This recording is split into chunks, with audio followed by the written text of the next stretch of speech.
دنیا داری میں ہمیں بے شمار مثالیں ملتی ہیں کہ ایک لکھنے پڑھنے کو نہ جاننے والا شخص اپنے فن کے لحاظ سے بہت ماہر ہوتا ہے. مستری ہوتا ہے، نائی ہوتا ہے، درزی ہوتا ہے. اس طرح کی بے شمار مثالیں ہمیں ملتی ہیں جن کا لکھنے پڑھنے سے تعلق نہیں ہوتا لیکن اپنے فن میں ماہر ہوتے ہیں. بسم اللہ الرحمن الرحیم. سوال کیا گیا ہے کہ حضور اکرم صلی اللہ علیہ وسلم کو اکثر ہم نے سنا ہے کہ امی کہا جاتا ہے. اس کا مطلب واضح کر کے سمجھائیں. دو چیزیں سامنے آتی ہیں جو ہمارے علماء نے بتائی ہیں، فقہا نے بتائی ہیں. دو چیزیں ہیں. پہلے نمبر پر امی اس شخص کو کہا جاتا تھا اور کہا جاتا ہے.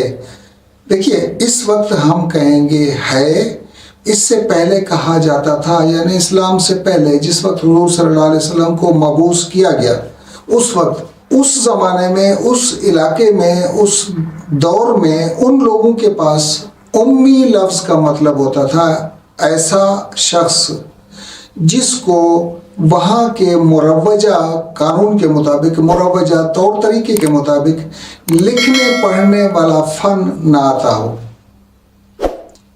تو حضور صلی اللہ علیہ وسلم باقاعدہ کہیں سے بیٹھ کر لکھنا پڑھنا نہیں سیکھے تھے. اس لحاظ سے حضور صلی اللہ علیہ وسلم کو امی کہا جاتا ہے. رہی بات علم کی یا علمیت کی، تو علم اور علمیت اللہ تبارک و تعالیٰ نے حضور صلی اللہ علیہ وسلم کو براہ راست عطا کیا تھا. دنیا داری میں ہمیں بے شمار مثالیں ملتی ہیں کہ ایک لکھنے پڑھنے کو نہ جاننے والا شخص اپنے فن کے لحاظ سے بہت ماہر ہوتا ہے.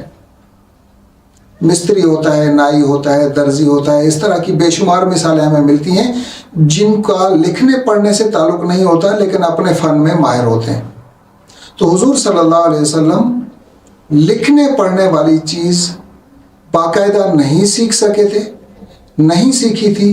اس وجہ سے حضور صلی اللہ علیہ وسلم کو امی کہا جاتا تھا. یہ پہلی ایک چیز بتائی. دوسرے نمبر پر اس وقت جو یہود ہوتے تھے، یہودیوں کے پاس باقاعدہ آسمانی کتاب موجود تھی. جو عیسائیت کو مانتے تھے، عیسائی لوگوں کے پاس بھی آسمانی کتاب موجود تھی، جبکہ حضور صلی اللہ علیہ وسلم کے پاس آسمانی کتاب موجود نہیں تھی.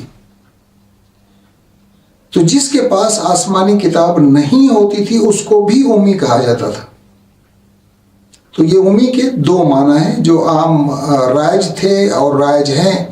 ایک کا شاید ہمیں پتہ نہ ہو کہ یہودی اس معنی میں حضور صلی اللہ علیہ وسلم کو امی کہا کرتے تھے کہ انہیں کتاب نہیں ملی، یعنی یہ نبوت سے پہلے آپ صلی اللہ علیہ وسلم کو امی کہا جاتا تھا. بعد میں بھی یہود کی دیکھا دیکھی آپ صلی اللہ علیہ وسلم کو امی کہا گیا. تو دو وجوہات سامنے آئیں. پہلے نمبر پر ایسے انسان کو، ایسے شخص کو امی کہا جائے گا جس کو لکھنا پڑھنا نہ آتا ہو. اس کا علمیت سے تعلق نہیں ہوگا. اگر سمجھتے ہیں کہ اس کا علمیت کے ساتھ تعلق ہوگا تو یہ ہماری کوتاہ فہمی ہوگی. جبکہ دوسری چیز جو تھی وہ یہودیوں میں رائج تھی، وہ جس کے پاس آسمانی کتاب نہیں ہوتی تھی اس کو امی کہتے تھے. یہ دو وجوہات ہیں جو عموماً ہمارے علماء نے بتائی ہیں.